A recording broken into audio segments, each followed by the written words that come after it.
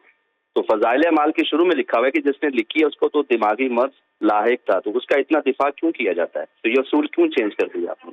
قاری صاحب میرے خیال سے اس کا جواب اگر آپ یہ تو فضائل اعمال والے بتائیں گے.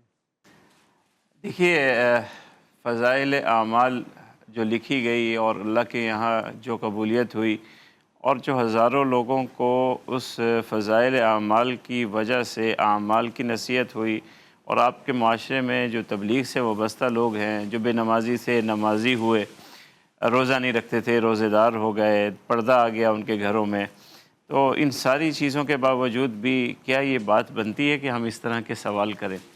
ہزاروں لوگوں کی جس کتاب نے زندگی بدل دی ہو اور اس کی تاثیر ہم نے اپنے معاشرے میں دیکھی ہو اور ہم اس طرح کی بات کریں. بات یہ ہے کہ ایک ہے حدیث کو روایت کرنا، ایک ہے کتاب کو لکھنا. کتاب لکھنے کے اندر 4 شاگرد ساتھ بیٹھے ہوئے ہیں آپ کے، اور وہ ایک شیخ الحدیث ہیں اور پورا ادارہ ہے ان کے پاس، کئی شاگرد اس کے کام کر رہے ہیں. تو اگر کوئی بات ان سے رہ بھی گئی ہے تو 100 بتانے والے ہیں اور پھر اب تک وہ چلتی آ رہی ہے. بات یہ ہے کہ ضعیف حدیث ہمارے یہاں احناف کے یہاں فضائل میں ان کو لیا جاتا ہے، کیونکہ ضعیف حدیث کا معنی یہ نہیں ہے کہ وہ خدا نخواستہ اس بات پہ یقینی ہماری تحقیق پہنچ گئی ہے کہ یہ حضور کی حدیث نہیں ہے، لیکن وہاں وہ یقینی طور پر ثابت نہیں ہے، اور نہ ہی وہ یقینی طور پہ ہم کہہ سکتے ہیں کہ وہ حضور کی حدیث نہیں ہے. تو لہٰذا اس سے ہم مسائل ثابت نہیں کرتے، فضائل میں اسے لے لیتے ہیں. ہاں جو فضائل میں نہیں لینے کے قائل وہ اسے نہ لیں. ٹھیک ہے. لائیو کالر موجود ہیں. السلام علیکم. وعلیکم السلام سر. جی سر فرمائیے. میں جو ریٹائر ہوں جی، وہ میرا پینشن پہ گزارا نہیں ہو رہا. جو میں ریٹائرمنٹ ملی ہے کیا نے بینک میں جمع کرائی ہے، نیشنل بینک میں 1 لاکھ روپے پہ 1000 روپیہ مل رہا ہے. کیا یہ حلال ہے ہمارے لیے؟ یہ شیعہ علماء سے پوچھیں یا نہیں؟ ٹھیک ہے. علامہ صاحب بھائی کیا ضروری ہے ادھر رکھوائیں، آپ اسلامک بینکنگ میں رکھوا دیں، کم از کم آپ کو وہ شک تو نہیں آئے گا. اور اگر وہاں اگر سود کا اللہ نہ کرے کہیں شائبہ بھی کسی کی نظر میں آتا ہے تو یہاں تو سارا کا سارا آپ کے لیے مشکل ہے نا. تو اس لیے بہت آسان بات ہے. اور اب تو ساری بینکنگ جائے اسلامک بینکنگ کی طرف رہی ہے، تو آپ بسم اللہ کیجئے آج ماہ رمضان میں اور اپنے پیسوں کو اسلامک بینکنگ میں. اسلامک بینکنگ میں کوئی مسئلہ نہیں ہے. اس وقت اسلامک بینکنگ میں نہیں کہوں گا مسئلہ نہیں ہے، لیکن میں کہتا ہوں 70 to 80% اسلامک بینکنگ جو ہے شریعہ کمپلائنٹ ہے. جو باقی چیزیں ہیں اس کو بھی مینیج کر رہے ہیں، اور اس کو پریکٹس میں پرابلم آ رہی ہے، اصول میں پرابلم یا قوانین میں پرابلم نہیں. ٹھیک ہے. تو اگر کوئی پیسے رکھواتا ہے اور پیسے آتے ہیں مہینہ اس کے پاس یعنی فکس وہ فارم لا کے پڑھیں نا آپ، وہ جو کانٹریکٹ سائن ہوتا ہے وہ دیکھیں نا. ظاہر تو برا نہ مانے، میرا جملہ اچھا نہیں ہے، نکاح اور زنا کیا فرق ہے، میں قبول کرتی ہوں میں چلتی ہوں استغفر اللہ ربی واتوب الیہ، ایسے مثال نہ دیں. اسلامک بینکنگ میں خامیاں تھیں ہیں اور رہیں گی، لیکن اس کے مقابلے میں دوسری بینکنگ نمبر 1 نمبر 2 اب اسلامک بینکنگ پرفیکشن کی طرف چلی گئی ہے. اور الحمدللہ مفتی تقی عثمانی صاحب، مفتی کیا کہتے ہیں منیب الرحمن صاحب اور دوسرے مفتی کرام ہم بھی ساتھ ساتھ چل رہے ہیں، اور تمام مسالک کی نظر کے ساتھ اسلامک بینکنگ اس وقت بہت اچھے لیول پر پہنچ گئی ہے. اللہ تعالیٰ نے چاہا، ویسے پرفیکشن تو اللہ تعالیٰ کی ذات کے علاوہ نہیں ہے، پرفیکشن کی طرف جانے کی کوشش جاری ہے. ٹھیک ہے. ایک اور لائیو کالر موجود ہیں. السلام علیکم. السلام علیکم. وعلیکم السلام. جی کون صاحب کہاں سے بات کر رہے ہیں؟ جی میں اسلام آباد سے بات کر رہا ہوں، راجہ جمیل بات کر رہا ہوں. جی راجہ صاحب فرمائیے. سر میرا سارے علماؤں کو میری طرف سے بہت بہت مبارک اور رمضان مبارک. خیر مبارک. جی فرمائیے. دوسرے نمبر پہ اسلام قبول ہو ان کو. جی جی.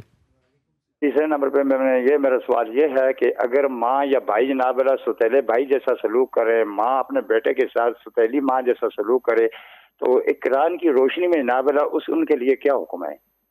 قاری صاحب پہلی بات یہ ہے ماں عموماً ایسا نہیں کرتی جس کا نام ماں ہے، اور یہ تقریباً ہم سے یوں سمجھو کہ فیصلہ لینا چاہ رہے ہیں، اور شرعی حکم یہ ہے جب تک فریقین کی بات نہ سنی جائے تو یک طرفہ بات سن کر ہم کچھ نہیں کہہ سکتے. بہت خوب. ظاہر بات ہے یہ ایسی بات کریں گے جو سارا قصور ماں کا ہے. اب پتہ چلے جب ماں کے آنسو دیکھیں گے تو پھر پتہ چلے گا نا کہ یہ کتنے پانی میں اس کو کہتے ہیں بردباری. تو اس لیے ہم ایسا نہیں کہہ سکتے جب تک دونوں کی بات نہ سنی جائے. باقی اچھا گمان رکھیں, ماں ہو یا باپ ہو, اولاد کے بارے میں کبھی بھی برا نہیں سوچتے. میں اس میں اتنا ایڈ کر دوں کہ اگر بالفرض ہم ان کی بات تسلیم بھی کر لیتے کہ ماں کا رویہ ان کے ساتھ اچھا نہیں ہے, پھر بھی انہیں ماں کے پاؤں دھو کے پینا چاہیے. پھر بھی انہیں اجازت نہیں ہے کہ یہ ماں کی نافرمانی کرے. ٹھیک. لائیو کالر موجود ہیں, ان کی طرف بڑھتے ہیں. السلام علیکم. جی وعلیکم السلام. جی کون سا آپ بات کر رہے ہیں, کہاں سے بات کر رہے ہیں؟ جی کون سا آپ کہاں سے بات کر رہے ہیں؟ پلیز ٹی وی بند کر دیں, ٹی وی بند کر دیں اور کال پہ توجہ دیں پلیز. ہلو. جی جی فرمائیے, آپ کا سوال کیا ہے؟ میں سوال کروں؟ جی جی سوال کریں آپ. قاری خلیل الرحمان صاحب السلام علیکم. وعلیکم السلام. جی فرمائیں. قاری صاحب السلام علیکم. جی جی وہ سن رہے ہیں آپ سوال. میں سے بات کر رہا ہوں. جی جی جی قاری صاحب مجھے ایک سوال آپ سے پوچھنا ہے, دو پوچھنے. ایک تو یہ, نماز میں اگر کوئی سجدہ بھول جائے یا کوئی 3 سجدہ کر لے یا کوئی سجدہ غلط کر لے, یعنی ایک کر لے اور اس کو یاد نہ رہے, تو اس حوالے سے اللہ کے رسول کی کیا حدیث ہے, قرآن حدیث سے فرمائیں رہنمائی. ٹھیک ہے ٹھیک ہے قاری صاحب. پہلی بات تو یہ ہے کہ اگر تو اسی وقت جیسے آپ نے سجدہ کیا, آپ کھڑے ہونے والے تھے دوسری رکعت کے لیے, لیکن آپ کو اسی وقت یاد آ گیا یا کسی نے پیچھے سبحان اللہ کہہ کر آپ کو یاد دلایا, آپ سجدے میں چلے گئے, لیکن آخر میں پھر آپ سجدہ سہو ضرور کریں گے سلام کے وقت. لیکن اگر آپ کو یاد ہی بعد میں آیا, نماز آپ نے پوری پڑھ لی, پھر کسی نے یاد دلایا کہ جی دوسری رکعت میں تیسری میں ہم نے ایک ہی سجدہ کیا تھا, تو آپ کی وہ رکعت شمار نہیں ہوگی جو آپ نے ایک سجدے والی کی ہے, کیونکہ یہ ارکان ہیں, قیام, رکوع اور 2 سجدے اور آخری قعدہ, یہ نماز کے رکن ہیں. ان میں سے اگر رکن کوئی نکل جاتا ہے تو وہ رکعت آپ کی نہیں ہوتی. نہیں رکعت تو نہیں ہے, تو پھر کیا کریں گے, دوبارہ پڑھیں گے؟ دوبارہ پڑھیں, ظاہر بات. ٹھیک ہے. ایک اور لائیو کالر موجود ہیں. السلام علیکم. السلام علیکم. جی جی کون سا آپ کہاں سے بات کر رہے ہیں؟ جی میں سرمد اقبال بول رہا ہوں لاہور سے. جی سر فرمائیے گا, کیا سوال ہے آپ کا؟ اچھا میں نے بتایا انہیں سوال, میں نے پوچھا کہ یہ جو اذان ہوتی ہے جی, تو اگر آپ ایک اذان سن لیں خاموشی سے ماشاءاللہ, تو کیا دوسری اذان سننا بھی آپ پر ہے واجب, یا مطلب آپ سمجھ رہے ہیں نا میری بات؟ سمجھ گیا. 10 اذانیں ہو رہی ہوتی ہیں ایک ہی محلے میں اور 5-5 منٹ کے فاصلے پہ ہو رہی تھیں. جی ایگزیکٹلی جی ایگزیکٹلی. ٹھیک ہے ٹھیک ہے, آپ کا سوال لیتے ہیں.